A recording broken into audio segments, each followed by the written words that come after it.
CoinOS is a simple to use Bitcoin web wallet that supports many different forms of Bitcoin payments, as well as an easy to use merchant point of sale terminal.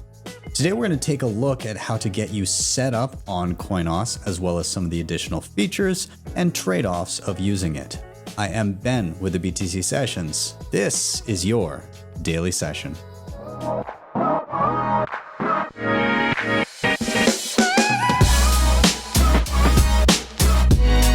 Hodl the Bitcoin.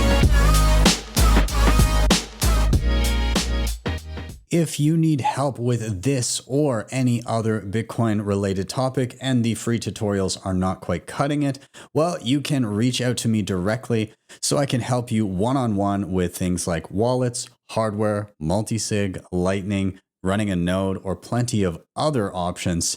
And all you need to do is head over to my website, btcsessions.ca, where you'll see the option to book me individually for your own education session.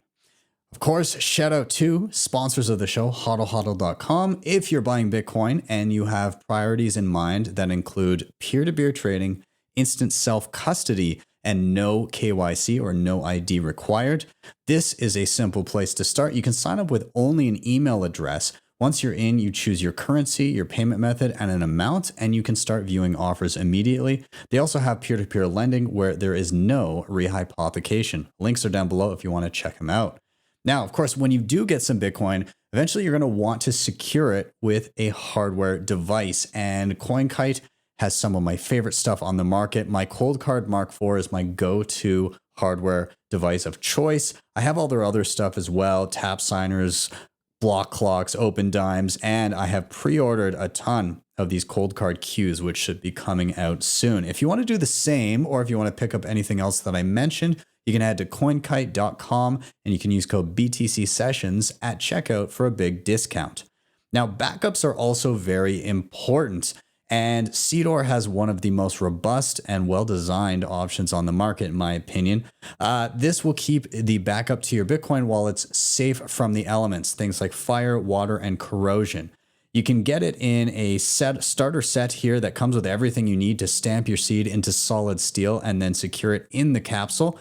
If you ever need to swap out a new seed for a different wallet, you can just simply get more disks and you don't actually have to replace the entire system. If you want to check them out, you can head over to seedor.io or hit the links down below for the best shipping options depending on where you are in the globe.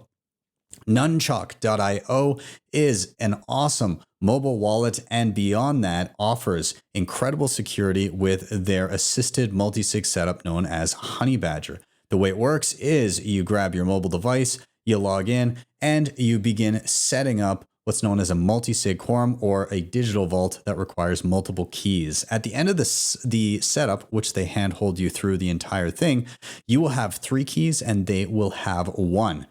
It has baked in inheritance planning so that your Bitcoin gets to your next of kin if anything should happen to you. And the whole thing requires no KYC or ID, meaning that you can set up the whole thing and have it work for you without ever having to give up your private information. Check them out at nunchuk.io. And finally, shout out to Start9, your sovereign computing solution. These guys offer plug and play devices to host your digital life. And this can include things like running a Bitcoin node, a Lightning node, mempool.space, your own personal data like files, passwords, and photos, Nostr relays and clients for decentralized social media, as well as some AI tools that you can check out. You can pick up anything from entry level all the way up to the device that I'm running, which is the Start9 Server Pure. Check them out at start9.com, and you can use code BTC Sessions with a little plus sign at the end if you're getting that top end device and grab 18% off. With that, let's dive into today's tutorial. Let's start by talking prerequisites. What are you going to need to know in order to successfully navigate this tutorial? Well, I'm going to be approaching this tutorial kind of from the perspective of a beginner. So you don't really need to have too much prerequisite knowledge. I want to keep this one relatively simple. However, if you are familiar with how to do Bitcoin transactions, if you're familiar with how to doing Lightning and Liquid transactions, that's an asset here, but not absolutely necessary, as I'll kind of be walking you through those things generally as we go through. But I will link some resources down below of some other cool wallets that you might want to check out when you perhaps get enough of a balance that merits you having your own personally held Bitcoin keys and hardware and all of those additional security things. Again, what I want to refer to here with CoinOS is that it is a web wallet, aka it is custodial. So this is akin to holding your Bitcoin or your money in a bank. You're trusting a third party.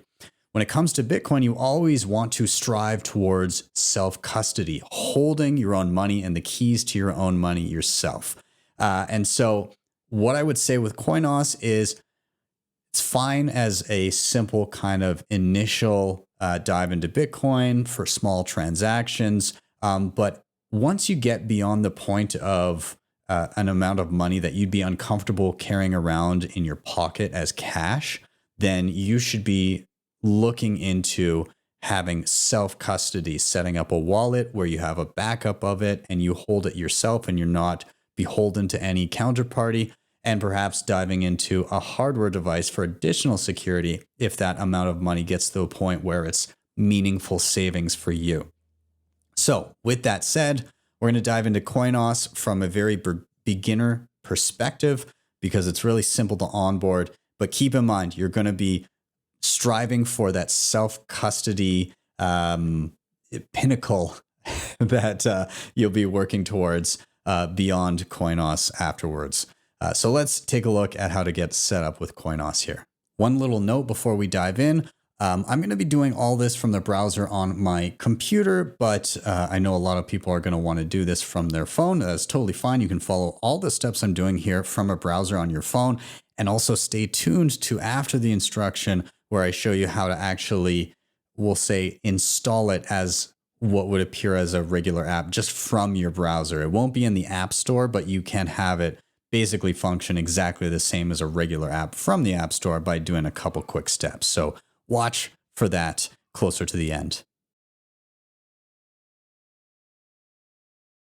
So this is the CoinOS website. It is just CoinOS, CoinOS.io. Really simple. All you're going to do is you're going to go here. You're going to hit start in seconds. It's going to request an email address and for you to set up a password. So super simple out the gate. Once you're in there and logged in, it's going to bump you right into effectively a web wallet that you can use anywhere from anywhere, any device. So I'll show you what that looks like. Now, I've already obviously done some setup here. You can see there's a bit of a balance.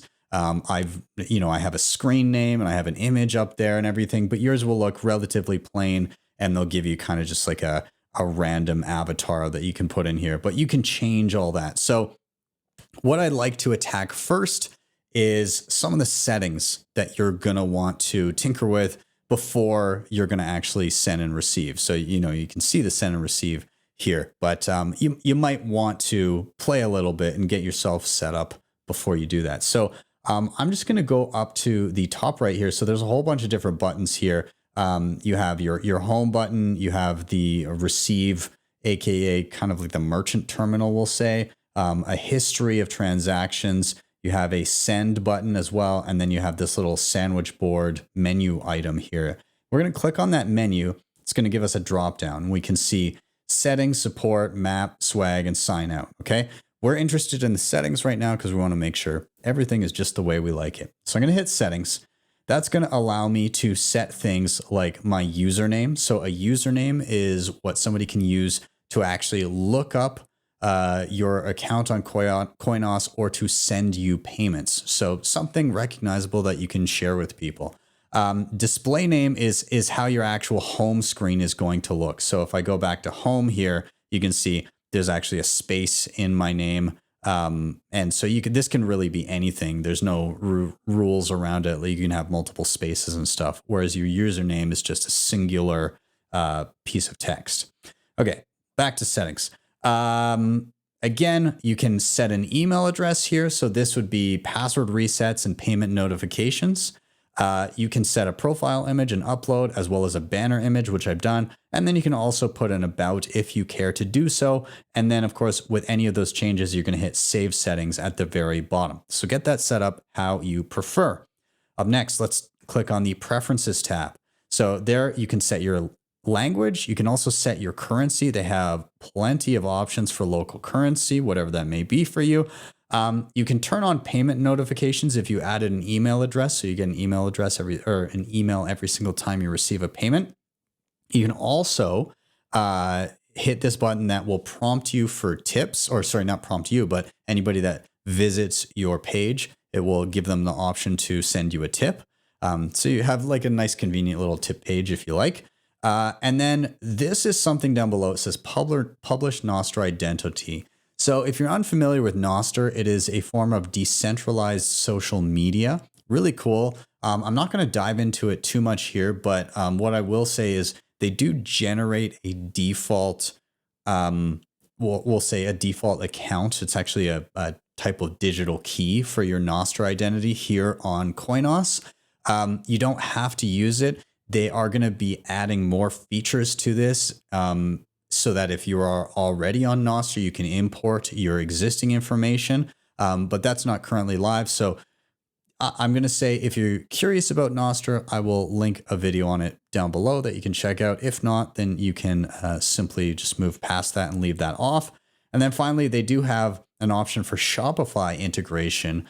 So if you have a Shopify store, you can copy a little string of text into your Shopify store and enable Bitcoin payments online. Again, anything you change here, you're going to want to hit Save Settings down below. And then finally, security. You can, of course, change your password up here. You can enable a security PIN, and you can also set up two-factor authentication. Two-factor authentication using something like Authy or Google Authenticator, where it gives you a rotating code every 60 seconds so that somebody would need not only your login information, but also access to your cell phone in order to log in. That's always advisable if you have any meaningful amount of money sitting there. I'd say even if not. And then finally, your Nostr key. So this is if you are going to use the Nostr key and use other applications with it, this will give you the private key, which you then copy and paste into another application to log into your account. Again, any changes here, anything that you do, save settings down at the bottom. And once you've kind of gone through that and got everything the way you like it, you can hit that home button and you'll be redirected back to your home screen, which should have any updated names or images or everything else. So with that, let's take a look at what's in front of us and start sending and receiving payments. So for the newcomers in the room, I just want to have a quick aside and just give you some general information about sending and receiving Bitcoin payments. With CoinOS, the way it is right now, it can work with 3 different types of Bitcoin payments. Those are regular Bitcoin payments, which are also known as on-chain payments. So this is kind of like the main base layer of Bitcoin. These payments sometimes can take around 10 minutes or more to officially confirm, but they will still show up and show as an incoming payment. So think of it as like final settlement. If you're unfamiliar with banking, when you pay with a credit card or a debit card or whatever, yes, you see the payment right away, but final settlement, actual movement of funds between banks actually can take days to really truly settle. So what you're seeing with Bitcoin payments is actual final settlement in and around 10 minutes. Bitcoin regular payments can also be a little bit more expensive. They are not based on the amount that you're sending, but rather on the amount of data that your transaction requires. When you're sending amongst CoinOS users, there is no associated fee, but as soon as you go to send out of the wallet, if you're sending a regular Bitcoin transaction, there will be a network fee attached to it. And that network fee sometimes can be higher or lower depending on how busy the network is. I would say if you're doing regular on-chain payments, reserve those for larger amounts that you're going to send to long-term savings. I think that's kind of the reality of the network at this point. Now, other ways to use Bitcoin are Lightning Network and Liquid Network. Both of these have different trade-offs and benefits, but in general, they are both much faster and much cheaper to transact in. And so I'd say Liquid is Liquid is not as ubiquitous right now. Not as many people use it, but it's starting to gain more users. And Liquid can also be secured with hardware later on if you decide to do that. Whereas Lightning is really meant for peer-to-peer payments and merchants and all that kind of stuff, and small payments as well. And fees are very, very minuscule. So yeah, that's kind of the more instant option, and it is much more widely used right now than Liquid. So either way, the wallet supports all of those three different kind of layers of Bitcoin, and we'll dive into how to send and receive each one of them right now.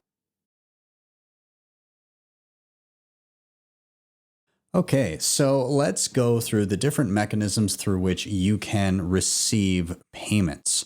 And so from your main screen here, obviously you have a receive button here down at the bottom, and it is duplicated up top with the little squares, a little plus sign. So when you do hit that, that's going to take you to a prompt where you can enter an amount. And you can cycle between dollars or whatever local currency you selected in your settings. Or if you hit the two little arrows here, it will switch to sats. If you're new to Bitcoin and you're like, what the hell is a sat? There are 100 million sats in one Bitcoin. And actually, if you go to the main screen here, in the bottom corner, it will show you how many sats equal $1 or 1 unit of the currency that you are using. So handy little thing there. Of course, I am currently set to US dollars. So you're seeing it's around 2,500 sats for $1 at the time of recording this video. And I have, again, about 1,800 sats sitting in this wallet. So anyways, I digress. Let's go back to our receive screen here. So you can put in a dollar or sat amount, or if you simply hit next without entering a value, you will just be brought to basically blank receive options where the sender will then be prompted to input their own amount. So either way, whichever works for you. Now, you will see three different options here in terms of which way you would like to receive. And this is very much dependent, again, on the sender and what type of wallet they are dealing with. So if you're in a merchant situation or somebody is sending to you and you're talking to them, then you can say, oh, how are you paying? Is it on-chain? Is it Liquid? Is it Lightning? And then you just click the appropriate button. Anybody that has a Bitcoin wallet will become familiar with what method in which they're sending a payment. But nonetheless, we're going to start off with a regular Bitcoin payment. And I'm going to do this as, again, a blank, we'll call it an invoice, but it's not. It's a blank address with no invoice amount attached to it. So what you'll see on the screen here is two things. Number one is a QR code.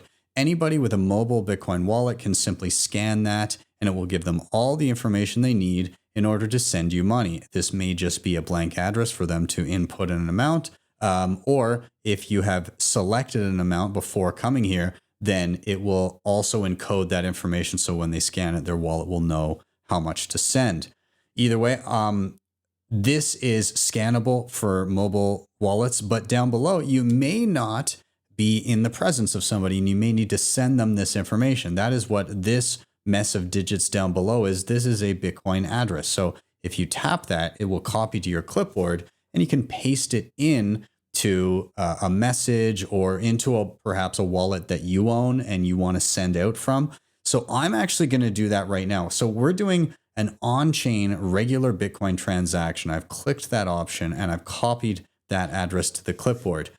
As I said, on-chain transactions can sometimes be more expensive than using Liquid or Lightning. So they're reserved for, I'd say, larger amounts. In my opinion, especially if you're withdrawing from CoinOS to your savings or something, I would withdraw larger amounts to the tune of around 1 million sats, which at the time of recording this video is somewhere in and around $400 US.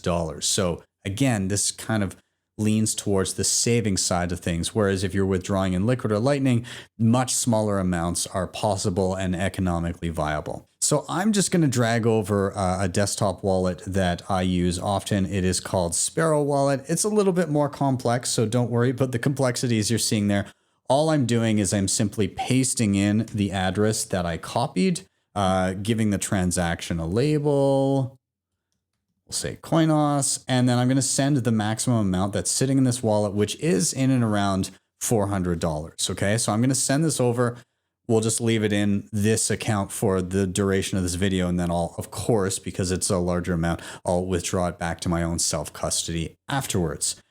So you can see here that I pasted in the amount. I've said what I want to send, and then it gives me an option for fees. And so you can see right here, the fee is probably going to cost me in and around $2.50 or $3 to get through in a reasonable amount of time.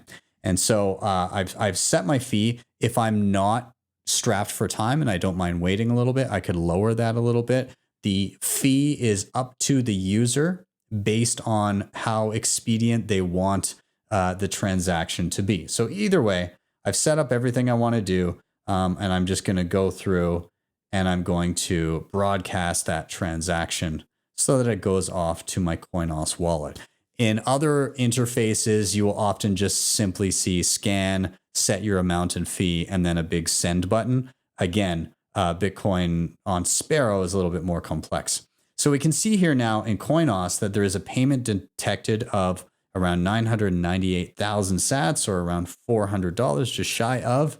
And so that will be, it says tap anywhere to continue. That takes me back to my payments page. But if I hit home, that information will populate once it is officially confirmed on the network. And as I said, regular Bitcoin transactions can take around 10 minutes, but we have seen it come in.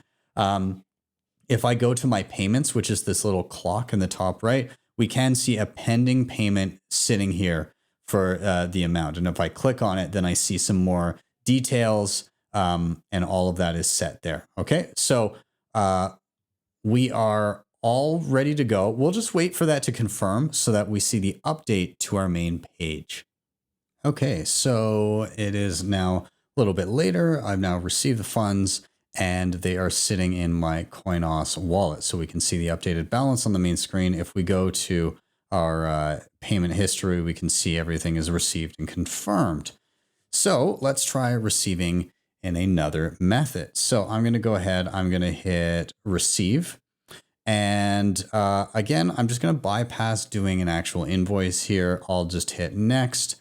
And then I'm going to choose Liquid as my mechanism for receiving. I'm going to do the exact same thing. I'm going to hit copy for the address. Again, this could be scanned with somebody's phone, but since I'm on the computer and I've got a Liquid wallet available, I will do the exact same thing with a different one. So this is Blockstream Green. It is a Bitcoin wallet that allows you to do liquid payments as well.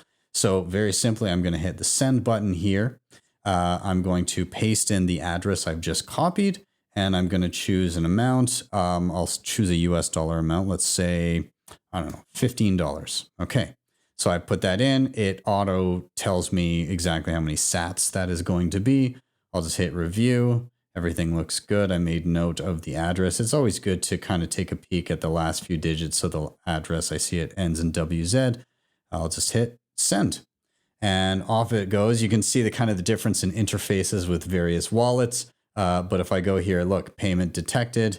And the discrepancy in dollar value can sometimes be, there's different exchange rate prices at different places. The amount of Bitcoin being sent is the same, but depending on where CoinOS versus the wallet I was just using are pulling their price from, it could vary. It's kind of like if you go to the airport and you're exchanging currencies, there's going to be different rates based on where people are pulling their price data from. Anyways, I can tap anywhere to continue. I'll go home. And again, when this confirms, which it just did, then it will be added to my balance. So you can see Liquid much quicker than Bitcoin. For Bitcoin, in the background, actually, I was waiting quite some time and the network got busier and I actually had to bump my fee up a little bit. I ended up paying $4 or something to get it through. Whereas this transaction, I think I spent like 10 cents or something and it popped up in 1 minute. So Yeah, there we go. We've now received a liquid transaction, and we can move on to the other mechanism, which is a Lightning. So I'll just get rid of my liquid wallet here for a second. I'm going to hit receive one more time. This time I'm going to actually pick an amount to receive. So I'll swap this out. I'm going to do sats. And for sats, let's do a small amount just to kind of show how Lightning can handle these small transactions. So I'll do, let's say 100 sats. That's like 4 cents. So I'll hit next. And now this is the tip function that I had enabled earlier. So this would be like if you're a merchant and you want to enable tips, then you can do that. I'm not going to do that. So I'll just hit no.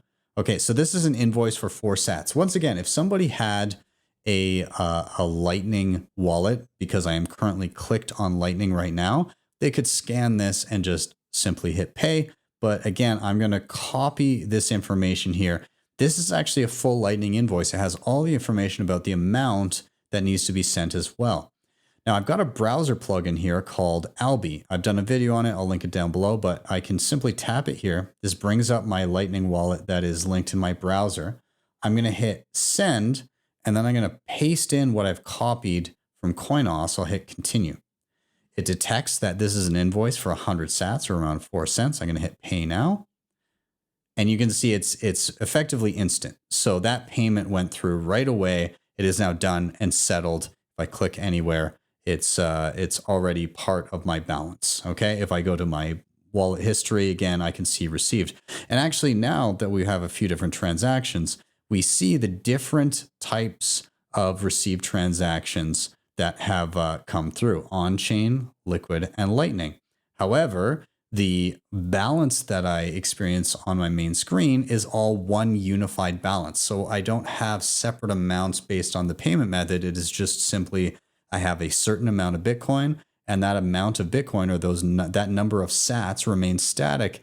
And the dollar value of those sats will fluctuate because obviously the price of Bitcoin goes up and down. So you may see the dollar value here change, but the Bitcoin amount will remain constant unless you've received or sent payments.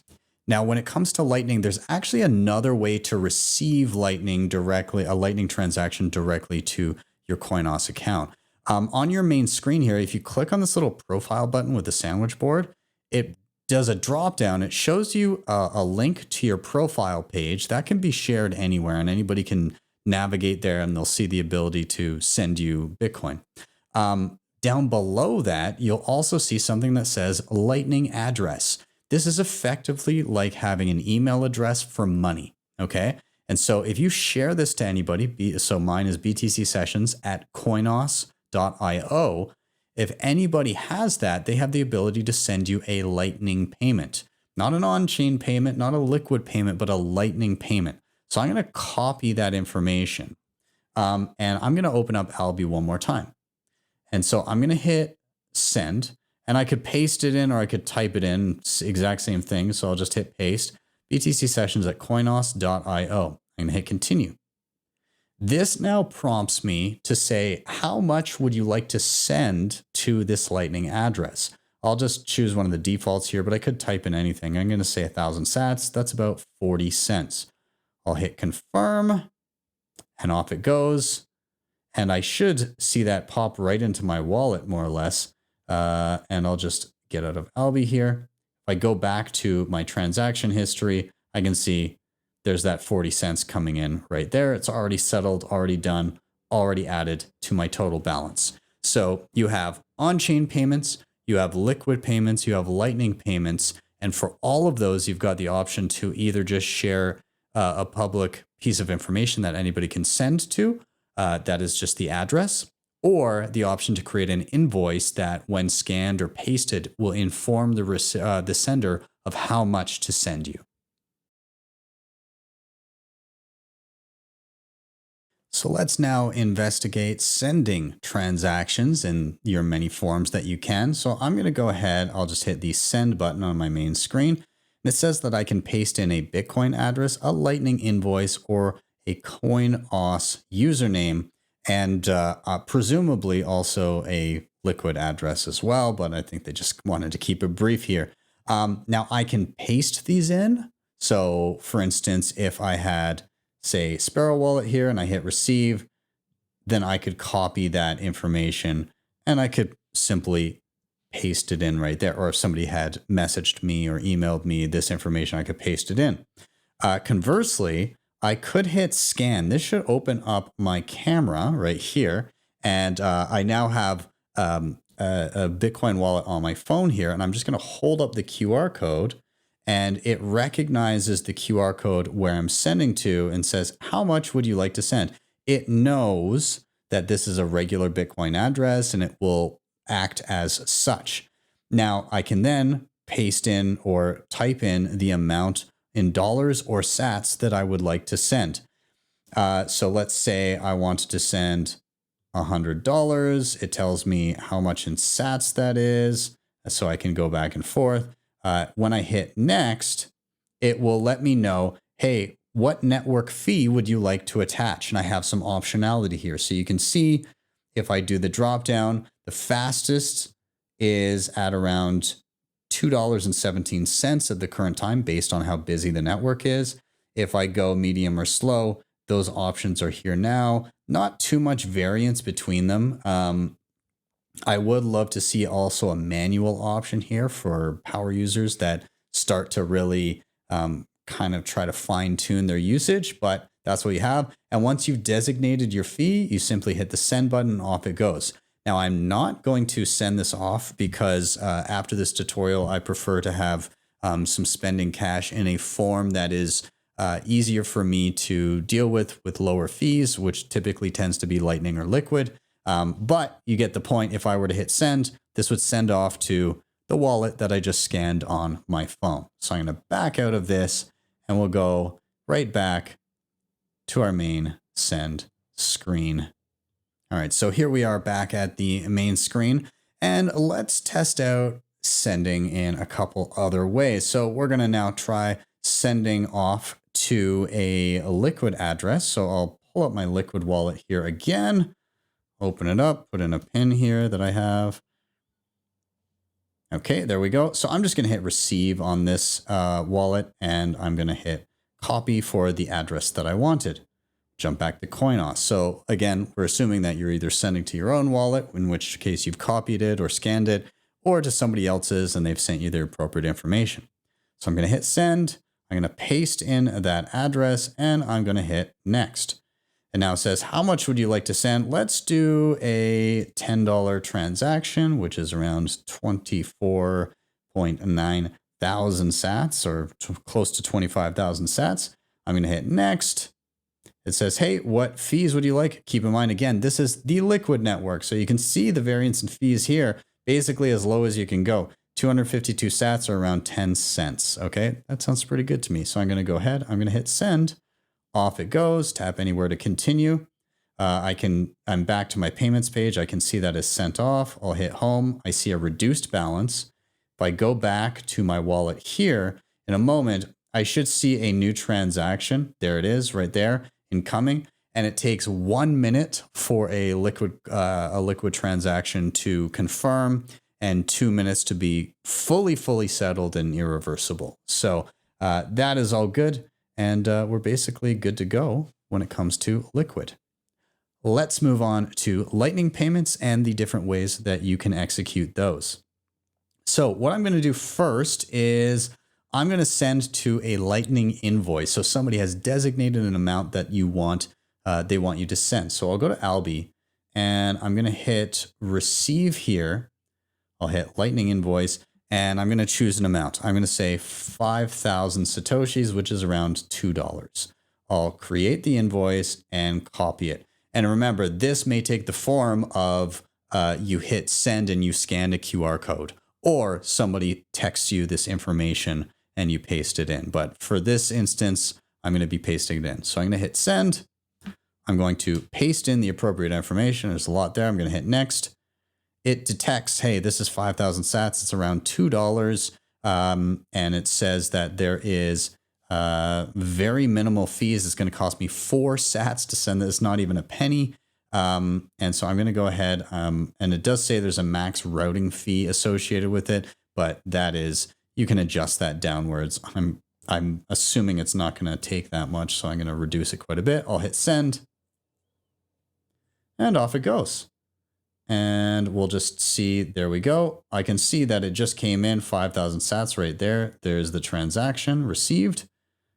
Click anywhere, go out, and I'll click on this and I can see, let's see, what did I pay in fee? I didn't pay any network fee. I paid a 5 sat fee to CoinOS for the platform fee. So that's pretty much that. Now there is, of course, another way to send a Lightning payment, and that is to send to a Lightning address. So I have a Lightning address as well at Alby. So I'll test that one out. So I'm just going to go up to the top. This time I'll hit the send button in the top of the screen. And I'm going to type in BTC sessions at getalby.com. I believe that's right. That's right. Okay. BTC sessions at getalby.com. So hit next. It's going to say, how much do you want to send? Let's do 500 sats. I'll hit send. And again, all of that is all good. I'll just hit send. Off it goes. Let's check Alby for that. And there it is. It's already received. So pretty simple to send off Lightning payments straight out of CoinOS. Now there is one other mechanism you can use in CoinOS to send transactions, and that's from user to user. So if you are familiar with another user of CoinOS, you can simply send to their username. So let's give that a try now. So the creator of CoinOS, his name is Adam Salties, and so his username, he got the easiest one, just Adam. So I'm going to send $5 over to Adam. So I'm going to hit send here. I'll type in his username, Adam, and I'll hit next. This brings up his profile and basically says, well, what do you want to send him? I'll say $5. I'll hit next. And hey, do you want to send $5 to Adam? I'm going to go ahead. I'm going to hit send. And off it goes. There is no fee associated with this because it stays within the platform and it is instant. So he has now received a payment on his CoinOS, and off it goes. And in the payment history, it actually shows his avatar for me. And that is that. And the same would be true of anybody sending to you. So you have a username. So we'll go back to our home screen. If you see your username here, it's at the end of your profile page. So it is just whatever you had there, BTC sessions for me. Anybody on CoinOS can simply type in your username, hit send, and then type in the rest, the amount that they want to send. If you want to see your username specifically, again, just go to settings and is at the top there, and you can change it to whatever you like as well and hit save settings if you want that to be adjusted. Either way, those are all the different ways to send and receive a Bitcoin via CoinOS. Now, as I alluded to earlier, this of course can all be done on your mobile device, obviously via the browser, but you can actually go ahead and install this as what's known as a progressive web app. And all that means is that you'll have a little icon accessing all the same stuff that you would do from your browser, and it'll take you right there and it'll get rid of the address bar at the top. So it just looks like you're in a regular app. So how you would do this, I'm here logged in on my phone right now. And usually in the top of any browser, this is Chrome, there's 3 little dots that you can tap on. And so when I tap on that, there's a little drop down. And one of the options is install app, if you see it right around there. And as soon as I hit that, it gives me a little pop-up that says, hey, do you want to install this? I'm going to say yes. Now on iPhone, this is Android. It's going to look a little bit different. It'll just say add to home screen, but it is effectively the same thing. And I'll show you here on my home screen here. There's a little installed app. There we go. That says CoinOS, and I can just simply tap it. And now when I go to it, it's actually just like looks like a native app and has all the same functionality, but no browser bar or anything like that. It's just like fully immersive in the app itself, even though it is still done technically via the browser. So there you go. CoinOS, obviously not in the App Store. You can just simply add it from your browser to your app tray on your phone.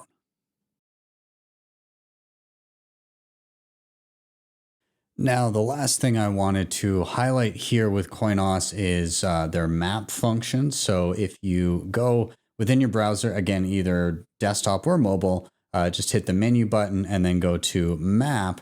This actually loads up a map. It's going to start here for me in Vancouver. In fact, I'm going to full screen this so you can kind of get a better picture. But this will list all of the CoinOS enabled merchants that they have onboarded. So again, this is based in Vancouver, and they're starting to branch out. I believe you're able to get added here through various mechanisms, but I'll give you like a North and South America view, kind of what's going on there. But there's a good number of merchants that have already onboarded via CoinOS, which is cool to see.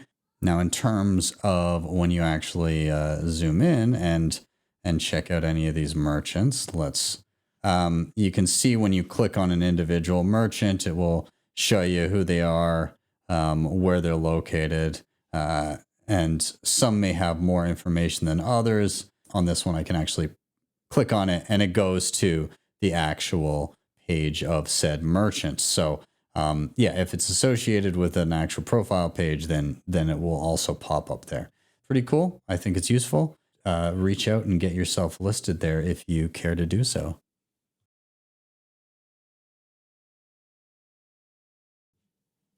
So just some final thoughts here. CoinOS is a super easy onboarding mechanism as a way to interact with on-chain, Lightning, and Liquid networks and accept and send Bitcoin payments across many different mediums, or to onboard as a merchant. One of the nice things about it, with being able to accept all those different types of Bitcoin payments, is it also puts them in a unified balance. So you don't have separate balances for each type of payment method, which has been the case with a lot of different wallets in the past. And that you can also withdraw to any mechanism. So even if you, like in the instance here, I sent, $400 worth of Bitcoin on chain, but I can then withdraw that via Lightning or via Liquid. It doesn't matter because it's on the CoinOS platform, and then I can withdraw it however I see fit. So it's important to note that. Now, of course, the trade-off with the ease of use is that this is a custodial wallet. So if you're new to Bitcoin, you're gonna want to learn how to take self-custody, and you're not gonna want to sit more Bitcoin here than you would be okay with losing. I'm a little iffy even having that $400 in there. I would prefer to have most of that off and maybe have 50 or $100 just for day-to-day stuff. I'm okay accepting payments through that, but I will be withdrawing it in various forms, shortly thereafter receiving payments. So again, that is up to you to assess your risk there, but please do learn how to create a self-custodied Bitcoin wallet, learn how to do the same with Lightning and Liquid and all that. And I will link to as many resources in the show notes down below to help you along the way with those resources. And just a side note, if you do want to do a test transaction to an actual username, feel free to send some to Adam or to myself. Again, just BTC Sessions is the username, and you can find me coinos.io/BTC Sessions. That'll be my user page if you're looking for that. Let me know what you think about CoinOS in the comments down below as well. Thank you guys so much for watching. As always, please do like, share, subscribe, all those things. They help a ton in getting this content in front of more eyeballs. If you want to help the show in another way, you can hit up the previously mentioned sponsors in the show notes down below. And finally, if you're having any trouble understanding Bitcoin, getting yourself set up with various wallets or hardware or privacy or security, anything in and around that, you can reach out to me at my website, btcsessions.ca, and book me for private one-on-one education sessions. With that, I am out. Have yourselves a wonderful day or evening. I'll see you guys next time on your daily session.